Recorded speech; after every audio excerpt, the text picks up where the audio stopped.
नाज़रीन व सामिईन, अब तक नात नबी सल्लल्लाहु अलैहि वसल्लम पहुँचाने की सआदत हासिल कर रहा हूँ। उम्मीद है आप इस नात को सुनेंगे और अपने दिलों को नात नबी सल्लल्लाहु अलैहि वसल्लम से मुजल्ला फरमाएंगे इंशाअल्लाह। जहाँ नज़रे मोहम्मद का निशाना ठहर जाता है, वहाँ अपना तो अपना है, बेगाना ठहर जाता है। जहाँ नज़रे मोहम्मद का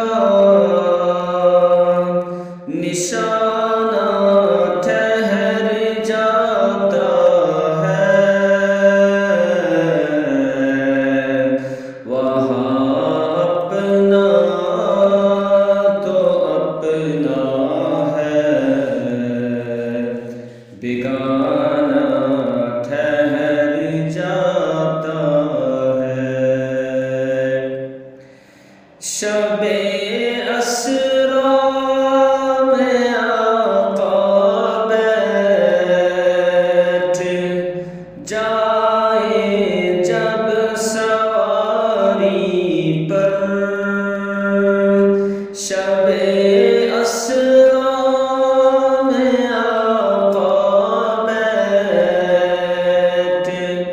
जाए जब सवारी पर,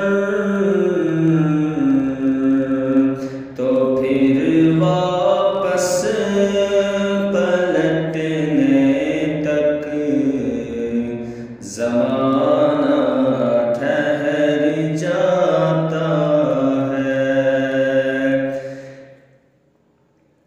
गवाह